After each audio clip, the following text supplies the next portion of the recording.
pagi, salam sejahtera buat anak-anak kami sekalian. Pada kesempatan hari ini kita memulai pembelajaran biologi di semester 1 bab pertama, yaitu pertumbuhan dan perkembangan. Nah, diharapkan kita bisa membedakan apa itu pertumbuhan dan apa itu perkembangan.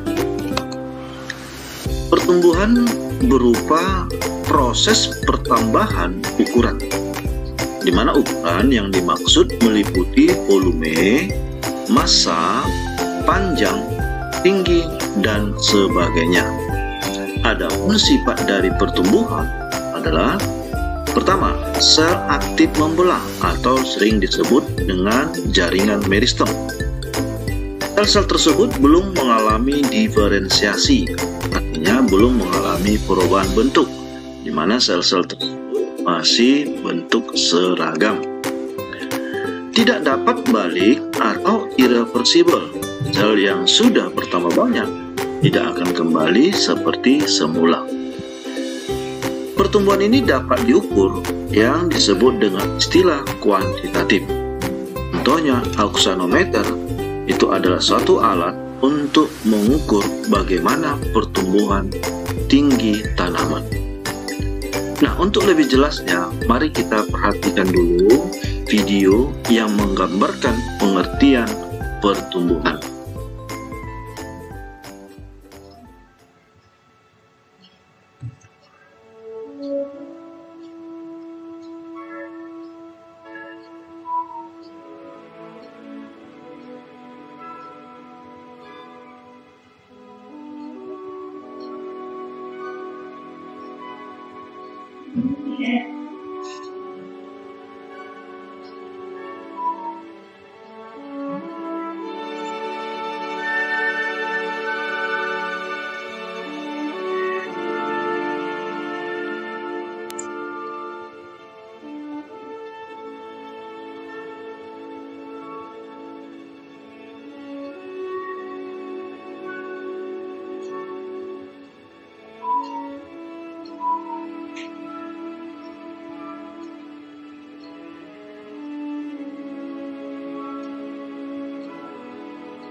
Perhatikanlah gambar di bawah ini.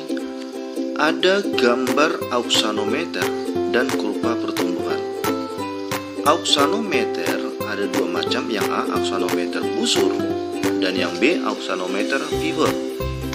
Auxanometer busur untuk mengetahui perubahan tinggi tanaman. Amati ya baik-baik bagaimana mengamati tinggi tanaman.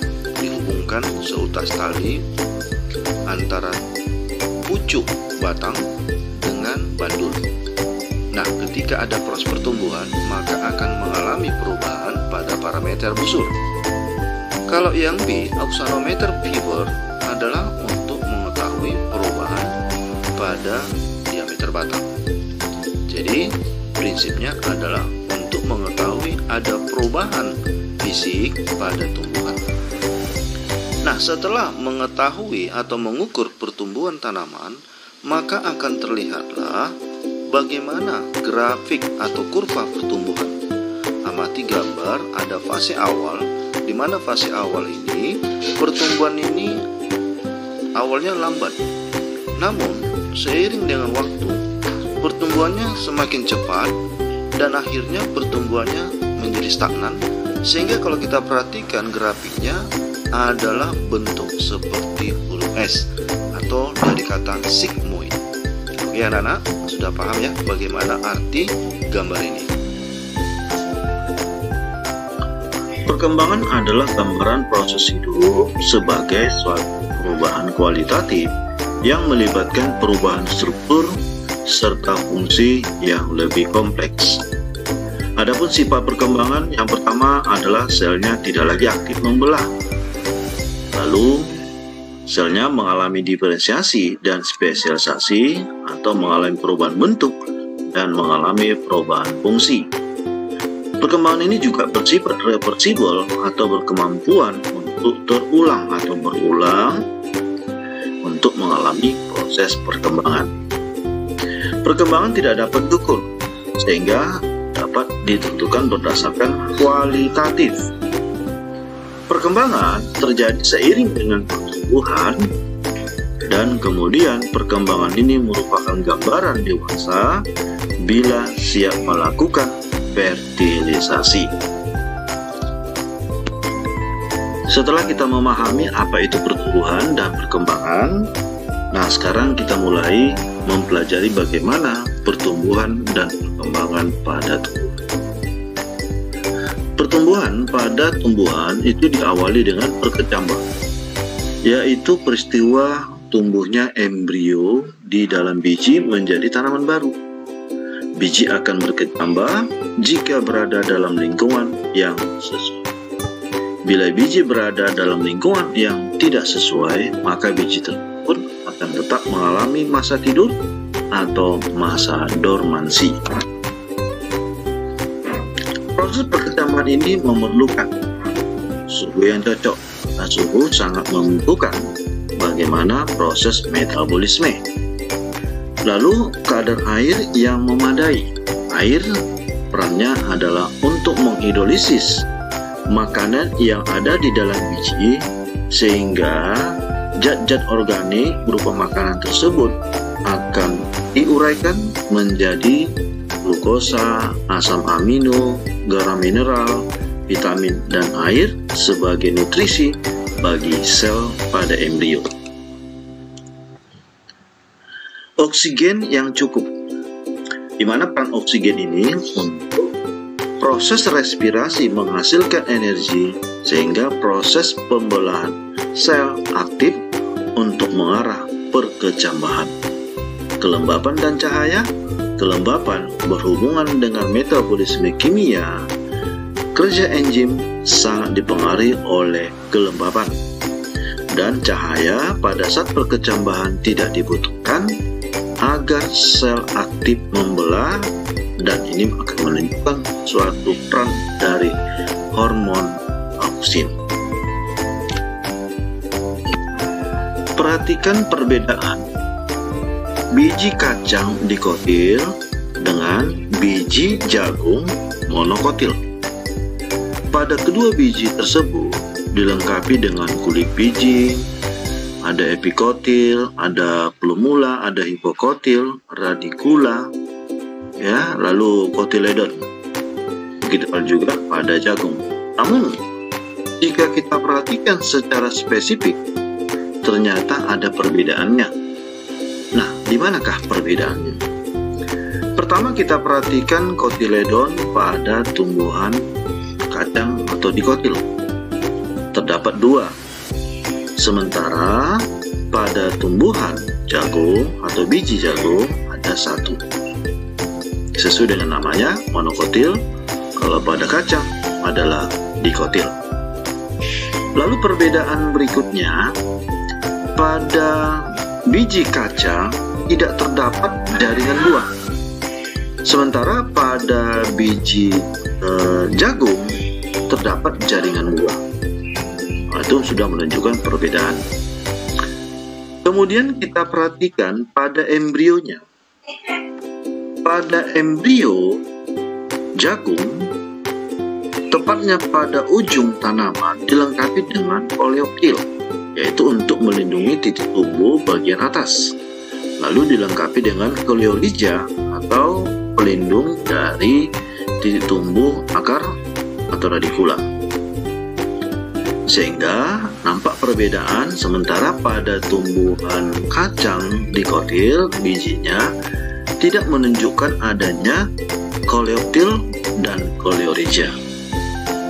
Lalu kita lihat perbedaan berikutnya.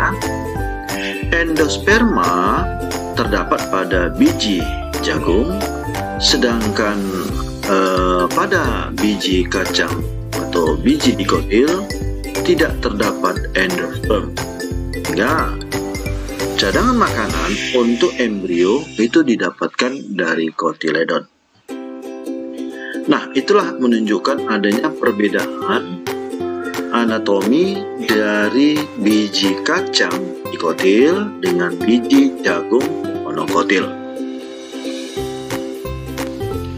Pada proses perkecambahan ternyata ada dua macam jenis perkecambahan.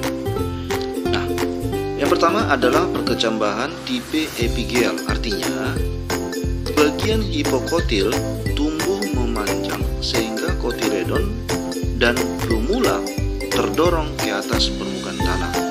Coba ingat kembali mana yang namanya hipokotil. Ingat ya, hipokotil itu adalah bagian bawah atau kutub bawah dari embrio, di mana akan tumbuh berupa akar muda. Nah, contoh pada epigel seperti kacang hijau, kacang tanah, melon, dan lain-lain. Oke, itu epigel. Nah, yang kedua adalah hipogel. Adalah tipe perkecambahan di mana bagian epikotil, lihat ya perbedaannya. Kalau epigel adalah hipokotil ya. Kalau hipogel, bagian epikotil yang tumbuh memanjang, menerobos tanah, sehingga atau kotiledon tetap berada di dalam tanah. Berarti bijinya tidak terangkat ke atas permukaan tanah. Nah, contohnya adalah kacang kapri, padi, jagung, dan lain-lain. Pada umumnya ini adalah tumbuhan monokotil. Coba amati bagaimana biji padi berkecambah. Ternyata padinya, bijinya tetap berada di dalam tanah. Oke ya. Nah, jadi sudah paham bagaimana. Untuk lebih jelasnya perhatikan gambar. Yang A adalah perkecambahan hipogel, yang B perkecambahan epigel. Lihatlah perbedaannya. Kalau hipogel ternyata bijinya tetap berada dalam tanah, sedangkan perkecambahan epigel tampak bijinya itu terangkat ke atas permukaan tanah. Oke ya, sudah lebih paham bagaimana tipe jenis perkecambahan.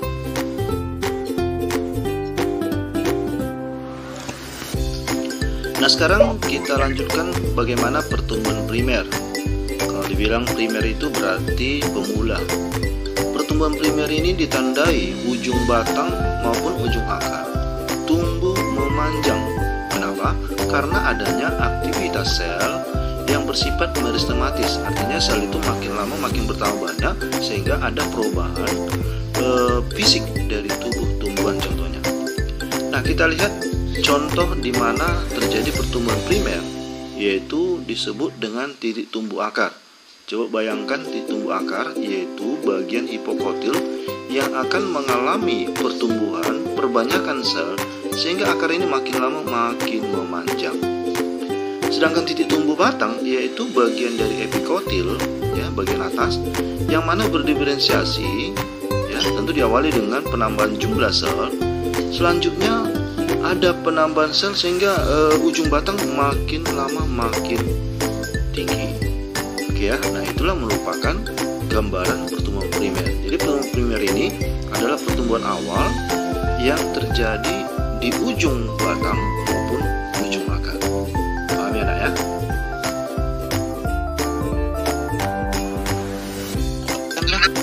Pertumbuhan primer pada ujung batang maupun ujung akar. Jika kita amati pada ujung batang, ya, lihat bagian ujung batang, jika kita perbesar, ya seperti inilah bentuknya. Sedangkan bagian bawah atau ujung akar, jika kita perbesar, beginilah bagian dari ujung akar.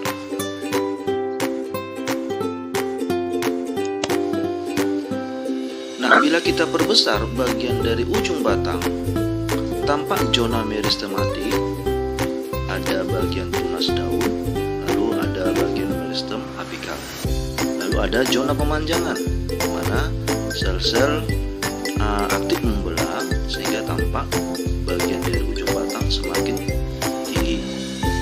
Lalu ada zona diferensiasi atau zona mengalami perkembangan yang akan membentuk bagian dari tunas daun. Lalu ada bagian korteks. Ya.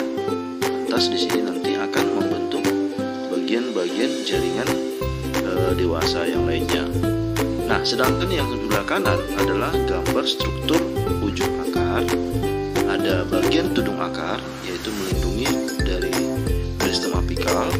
Lalu ada daerah pembelahan. Nah, disinilah sel itu aktif membelah sehingga ujung akar semakin panjang. Lalu daerah pemanjangan adalah bagian akar yang tampak semakin memanjang. Sedangkan daerah diferensiasi adalah bagian akar yang mengalami perubahan bentuk, yaitu contoh membentuk rambut-rambut akar. Oke ya.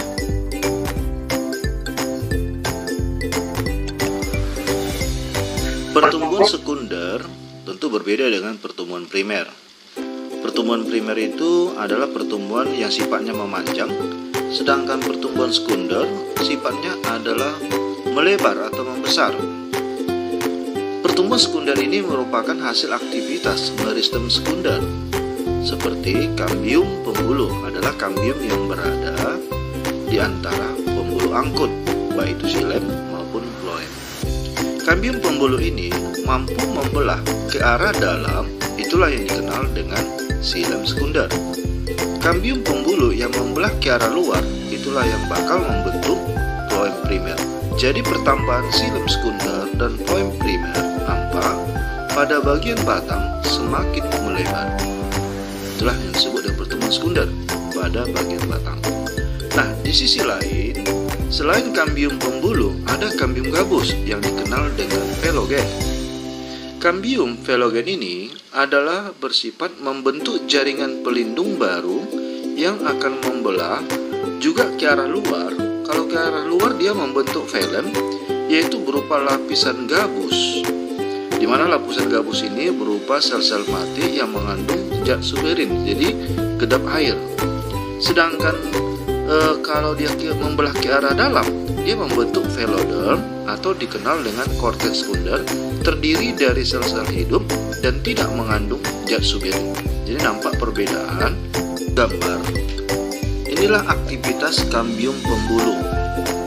Nah, pertama sekali amati gambar, yaitu gambar kambium pembuluh yang berwarna merah, di mana kambium pembuluh ini berada di antara floem, yaitu bagian luar, xilem bagian dalam. Nah, lihat sifatnya membelah ke arah dalam, itulah membentuk lingkaran tahun. Artinya xilem akan terbentuk berlapis-lapis yang dipengaruhi oleh musim. Jika musim hujan, tampak xilemnya menebal. Kalau musim kering, maka lapisan xilemnya tipis. Kenapa demikian? Karena dipengaruhi ketersediaan air dalam tanah. Nah, jadi dari lingkaran tahun inilah dapat kita memperkirakan bagaimana usia tumbuhan. Itulah yang disebut dengan lingkaran tahun. Sedangkan kambium yang membelah ke arah luar, itulah membentuk floem sekunder, lalu lapisan periderm. Oke nak ya. Jadi sudah paham bagaimana pertumbuhan sekunder yang diperankan oleh kambium pembuluh. Oke nak ya. Baik. Gambar ini merupakan gambar aktivitas kambium velogen atau kambium gabus. Ya. Nah, jadi amati pelan-pelan. Kalau kambium velogen ini membentuk ke arah luar, itulah yang disebut dengan velum. Tadi sudah saya jelaskan, kalau dia ke arah luar, maka secara khusus membentuk lapisan gabus terdiri dari sel-sel yang mengandung zat suberin, sehingga sifatnya kedap terhadap air. Berarti otomatis melindungi batang dari air yang berlebihan. Kalau dia ke arah dalam, dikenal dengan veloderm, membentuk sel-sel korteks yang sifatnya sel yang masih hidup. Nah, disinilah nanti dia akan mengatasi atau membatasi air yang masuk. Nah, inilah merupakan lapisan periderm yang terdapat pada kulit. Jadi sudah paham bagaimana aktivitas pertumbuhan sekunder oleh kambium pembuluh dengan kambium gabus. Oke nak ya.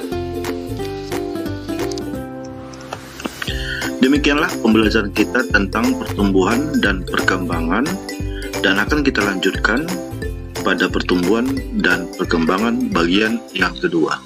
Terima kasih.